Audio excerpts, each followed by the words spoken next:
Assalamu alaikum, Kırgızlarım, жақсыңарбы, денсаулықтар жақсы. Şu ecelerge kayrildim ele, yurduzki жумуш boyunca şu eceler бүтүп берди. Şularga чоң рахмат. Allah разы болсун. Регистрация базада барбы жокпу деген тастыкталган ходатайство жөнөтүп койсо болот да, заявление. Заявление жөнөткөндө ошол заявленияга официальный ответ келет главное управлениядан по вопросам миграции. Это Большая Ордынка, 16/4. В свободной форме пишите, каждый из вас пусть пишет заявление. Ушул менин регистрациям базада барбы жокпу, ушуну тастыкталган справка бергиле дегенде ошол жактан обязательно официальный ответ келет с электронной подписью. Биз кээ бир жарандарга ошондой официальный ответ алып берип атабыз. Характер имеет. А силер фамилияңарды менять этип жана через Белоруссию келип аткандар да бар экен. Аларга уже уголовный иш козголот, кылмыш иши козголот. Мына жакында эле биздин бир жараныбыз 1 жыл отуруп чыкты түрмөдөн. Ошол фамилиясын менять этип Белоруссиядан через Белоруссию кирип иштеп жүргөн экен. Урматтуу Москва шаарындагы мекендештер, эгерде сиз жакын арада Казакстанга кирип чыгууну ниет кылып жатсаңыз, сизге таржибалуу да сыккан айдоочу Бакыт Мырзаны сунуштайбыз. Ассаламу алейкум, урматтуу Учкунбек каналынын катталуучулары, амансыздарбы? Кайрадан эле мекендештерге зарыл болгон маалыматтар менен сиздерге бөлүшмөкчүбүз. Жакшы бир маалымат десек болот. Бул маалымат ошо Россия Федерациясында жүргөн ар бир мекендештердин группа контакттарына жиберип койсоңуздар, бул мекендештерге өтө бир сонун жаңылык десек болот. Мекендештерибиз өткөндө мен машинисто боюнча бир эжекебиздин видеосун чыгаргандан кийин мага өтө көп мекендештерибиз ошо алдамчылык боюнча көбү кайрылышты. Булардын бир кичине атап кетсем, ошол бирөө паспорт алып берем деп 120 миң алып бербей жүрөт деген эжекебиз кайрылды.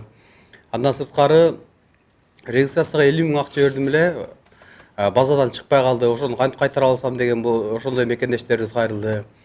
Бирөөгө 200 миң акча берип кайра ала албай атам деген мекендештерибиз кайрылды. Ошолордун юридикалык жагы кандай болот? Анан ошо акча аларда берерде ошо юридикалык жагын кандай бир бышыктоо керек? Гүлза эжекебиз ошо боюнча дагы кичине маалымат берсин. Андан сырткары мекендештерге жакшы кабар. Азыр ошо Россия Федерациясында ошол регистрация текшергенде зубой болуп кээде ошо базада жок деп чыгарып ошондой кездер дагы болуп экен. Ошо эжекебиз азыр ошону базада бар экен далилдеп, обжалование жазып, кайра ошо мекендештерди алып калган мекендештерибиз азыр көп болуп экен. Азыр ушул Россия сайтындагы, регистрация сайтындагы кээде зубой болуп, базада жок деп, биздин мекендештерибиз базада болсо дагы выдворение жазып, штраф жазып, сахара алып кеткен мекендештерибиз дагы жок эмес экен. Ошолордун артынан арыз жазып, заявление жазып, далилдеп базада бар экен. Эжекебиз көптөгөн мекендештерибизди алып чыгыптыр. Толук маалыматты ошо эжекебиз өзү берсе азыр. Саламатсыздарбы Учкунбек каналынын көрүүчүлөрү. Негизи айта кетчү нерсе, бул мошенничество боюнча ар кандай көптөгөн, мындайча айтканда, көптөгөн мекендештер российский жарандык алгысы келет да. Анан мекендештерибизди кантип алдашат?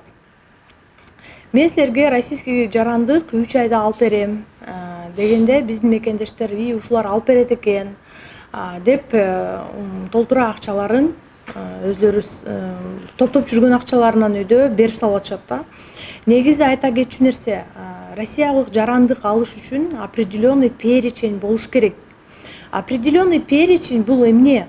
Бул основание деп коет. Основание бул ата-энеси гражданствосы РФ болсо, же болбосо күйөөсү же аялы гражданствосы жарандыктары РФ болсо, ошол маалда гана ала алышат гражданство. Ал эми эч кандай основание жок болсо, эч ким гражданство ала албайт. Вот ошону биздин жарандар билиш керек да.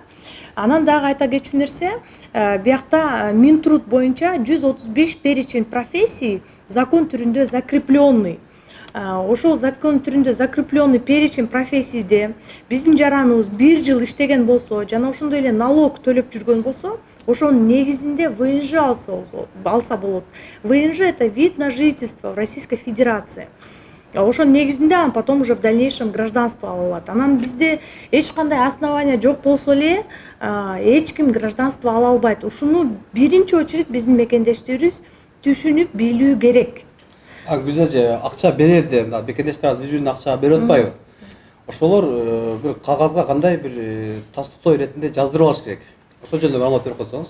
Негизи айта кетчү нерсе, жөн эле перевод кылып атасыңар го бирөөгө, за услуги да там или бир нерсе кылып бергиле деп перевод кылып атканда, ал добровольный перевод деп эсептелет дагы, ал акча эч качан возврат болуп келбейт. Факт мошенничествоны очень сложно, мындайча айтканда, тастыктап, ушул факт мошенничество болду деп ушуну тастыктоо ирети аябай кыйын. На самом деле. Анан көптөгөн мекендештерибиз алданып калдым, тигиге регистрация жасаган акча котордум, тигиге российский паспорт алган акча котордум деп айтышат. Бирок именно силерди деген эч ким котор деп коркуткан жок да, алар өз ыктыярыңар менен которуп атасыңар, өзүңөрдүн каалооңуздар менен которуп атасыңар. И ошол өзүңөрдүн каалооңуздар менен которгон акча эч качан факт мошенничества катары доказать этиш өтө кыйын. Ошондуктан урматтуу мекендештер, бирөөгө акча которордо обязательно договорлоруңар болуш керек. На услуги, на предоставление услуг. Анан көпчүлүгү ойлошот, на предоставление услуг болсо, юридический компанияларга барышат дагы, на консультационный услуги деп коет да. Консультацияга эле 100 миң берип койгон мекендештерибиз бар да.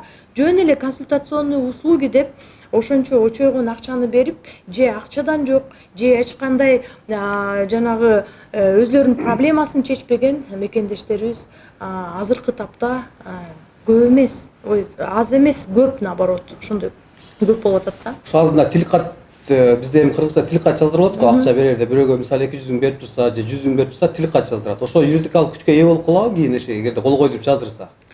Тил кат жаздырса, юридический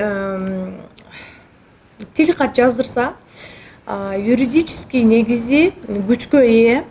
Бирок ошо тил катты туура жаздырыш керек. Анын шапкасына кайсыл жактан ошол акча берилип атат. То есть офистен берилип атабы, же болбосо тыштан берилип атабы, же квартиранын ичинен берилип атабы, ошол адрес обязательно жазылыш керек. Жана ошондой эле датасы жазылыш керек.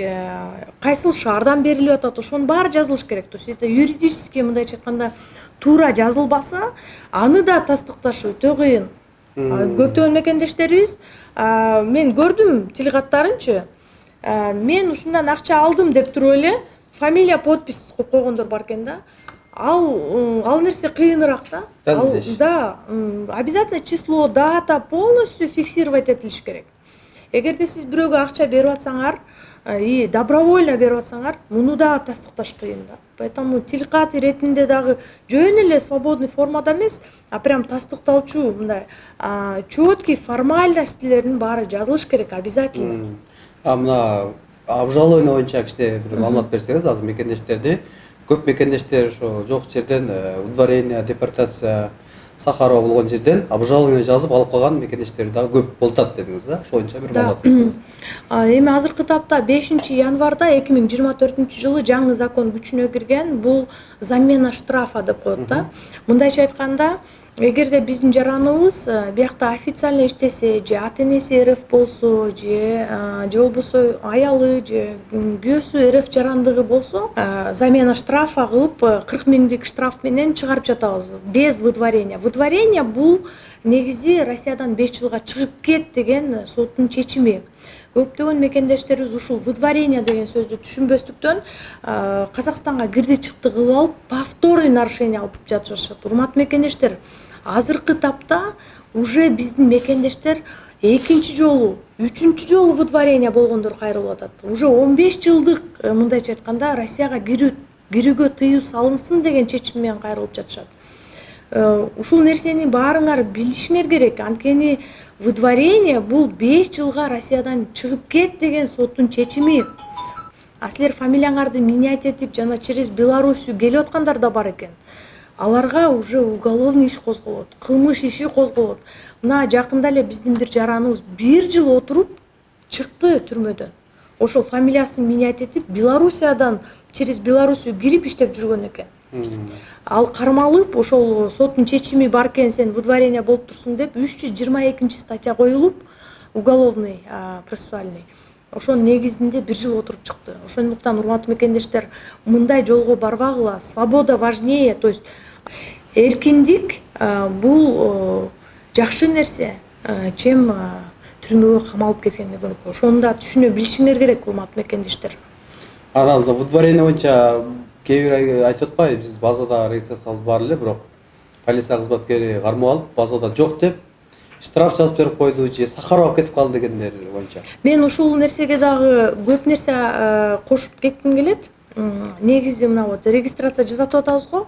Ошол параллельно ушу регистрациянын негизинде жазалды деп туруп, Главное управление по вопросам миграции деген службага ушул регистрация базада барбы жокпу деген тастыкталган ходатайство жөнөтүп койсо болот да, заявление. Заявление жөнөткөндө ошол заявлениега официальный ответ келет Главное управлениядан по вопросам миграции. Это Большая Ордынка, 16/4.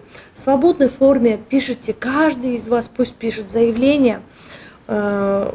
Ушул менин регистрациям базада барбы жокпу, ушуну тастыкталган справка бергиле дегенде ошол жактан обязательно официальный ответ келет с электронной подписью. Биз кээ бир жарандарга ошондой официальный ответ алып берип атабыз. Бул жаран ушул квартирада, то есть ушул квартирада официально зарегистрирован деген официальный ответ келип атат. Ошонун негизинде эгерде полиция кызматкери кармаса, кандайдыр бир себептер менен регистрацияң жок дей турган болсо, ошо справканы көргөзүп атышат. Там электронный подпись болот. Электронный подпистин негизинде анан биздин жарандар ошол справканы көргөзүп жүрө алышат. Жана ошондой эле ар бир жаранга айтат элем, жумушуңардан справка алып койгула. О том, что силер ушул организацияда чындап эле иштейсиңер деген справканы алып койсоңор дагы, ошол дагы туура тастыкталган, силердин далилделген, мындайча айтканда, официальный иштеген документ катары эсептелет. Действительно, сиз туура суроо берип атасыз. Анткени көптөгөн учурда булардын базасы иштебей калган моменттер болуп атат. Сбой болду, Сбой болуп атат. Булар өзлөрү деле көрө албай калып атышат. Ошол адам действительно легальный иштейт, легальный биякта жүрөт деген справкаларды көрбөй калып атышат. А мен ошо баарына айтат элем, колуңарда ар дайым документ болуш керек. Ошондой тастыкталчу справкаларыңарды алып коюп жүргүлө. Ар ай сайын налог төлөйт деген справкалардан өйдө алып койгула. На самом деле бул нерсе бул силер үчүн. Көргөзсөңөр уже там көрүшөт. Ал базасы иштебей калган күндө дагы силер ошондой справкаларыңарды, документтериңерди көргөзүп турган болсоңор, алар уже карап алып анан кийин түшүнүшөт. Бул официально иштейт экен депчи. Көптөгөн мекендештер аны кылбайт да. Унутуп калдым документимди үйгө. Анан жумушта эле болчу, мен трудовой договорду жаныма албай жүрчүмүн дегендер дагы көп болуп атат да. Нет, наоборот, жаныңарда болсун, ар дайым болсун бул документтер. Бир пакет документ всегда жаныңарда болсун, что вы легально находитесь на территории Российской Федерации, что вы легально здесь налоги оплачиваете. Бүт бардык документтериңер тастыкталган деген справкалар болуш керек. Урматтуу мекендештер, мына толук маалымат алып бердик окшойт. Эгерде сизде кандайдыр бир юридикалык маалыматтар же юридикалык жумушуңуздар болсо, мен телефон номерлерин, даректерин мен коюп койдум. Ушул жака келип кайрылсаңыздар болот. Көптөгөн бир маселеңиздерди чечип бергенге аракет кылат. Кийинки эфирлерден көрүшкөнчө аман болуңуздар. Урматтуу Москва шаарындагы мекендештер, эгерде сиз жакын арада Казакстанга кирип чыгууну ниет кылып жатсаңыз, сизге таржибалуу дасыккан айдоочу Бакыт Мырзаны сунуштайбыз. Биздин Айфарт заманбап унааларыбыз сиздердин кызматыңыздарда. Узак жолдо сиздер үчүн ыңгайлуу жана кийинен алдын ала документти кара тизмеден текшеребиз, мөөнөт өтүп кеткен документтерге жардам беребиз. Без пересадкасыз өзүбүз түз алып кирип чыгабыз. Биздин дарек Метро проспект Мира 39А. Толук маалыматты бул номерден алыңыздар. +7977 852 0081.